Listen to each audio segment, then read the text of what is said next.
beautiful Monday it's been. I hope you've gotten outside and enjoyed the nice blue sky and the comfortable temperatures and the low humidity to boot, but we do have some changes on the way. Let's start with this. Providence Skycam looking good. I mean, I'd say looking great, but that's just me. Hopefully you've enjoyed it. Again, we do have a couple more hours before the sun sets. If you still want to get outside, maybe take the dog for a meander, go for a run, whatever. You get the picture. Providence at 72 degrees right now. 73 in Smithfield at 67 in Westerly, Newport 68, and New Bedford at 71. Now, over the next couple of hours, again, we do have some changes on the way. The clouds are just the start. You can see them starting to come in to southern New England, and even those first bands of rain moving into upstate New York, awfully close to the Connecticut state line. Some of those showers will make their way to us after midnight tonight. But you can see as we zoom out, there's a lot more unsettled weather as we look further to the west across the country there, and some of that is headed our way. But not just the unsettledness of the showers and even a couple thunderstorms, but let me zoom all the way out and show you the dew point temperatures across the country. Just a reminder, this is one of the ways that we measure the moisture in the air, and when those numbers are surpassing 70, that means it feels downright tropical outside. Even the 60s really uncomfortable, and you can see all that moisture, the humidity really up there as we get to parts of the Ohio Valley, and even as you're heading down the eastern seaboard, more of the same. Why is this so important? Well, right now, our dew point temperatures here at home are awfully low. They're in the 50s, which means it's comfortable and largely dry, but these numbers will increase throughout the week, especially later in the week. So moral of the story is enjoy the feeling of the air right now. It will change dramatically by Thursday.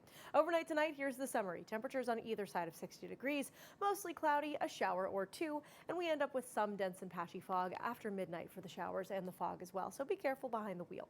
Taking a look at Futurecast as we get into tomorrow, we keep a couple of those showers around. It's not going to be a washout. It's not going to be misery, but it's not going to be picture perfect and sunny either. Something to keep in mind as you head through your Tuesday and into Wednesday. Now, temperature-wise tomorrow, we don't have too much to write home about here. We're back largely below average. We should be in the mid to upper 70s this time of year, and you can see Providence only at 71, 67 for Newport, 65 in Westerly, and 70 as we head to New Bedford.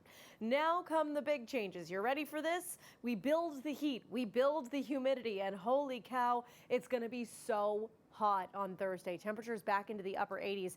And might I remind you, for those of you saying, Christina, you're being dramatic, it's not that hot. Well, that's 4 degrees hotter than our hottest average high. So I disagree.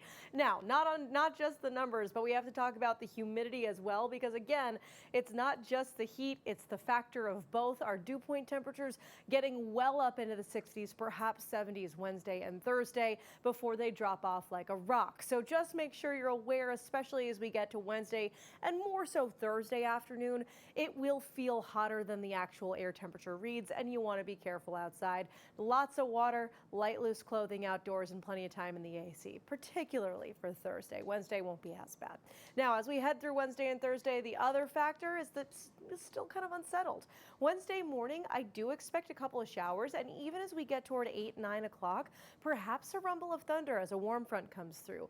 That's part of, by the way, that warm front, what's helping to build that heat, that influx of warm air coming our way. As we move into Thursday, we get a couple of showers early in the morning, some pockets of heavy rain possible. But what I'm waiting and watching for is a cold front that looks like it's going to try to move our way late Thursday afternoon, early evening. Now, this front has a little more energy and oomph to work with, if you will, as we look to parts of interior New England. However, I'm not counting out the potential of that front to spark a shower or two, even some thunderstorms back here across the area. So keep that in mind. Make sure you're staying weather aware. Just stay tuned to the forecast. We've got your backs on this like we always do, and we'll help you plan out the rest of the week. I might add, by the way, as we look at this beautiful 7-day, that Saturday actually looks nice. What a change.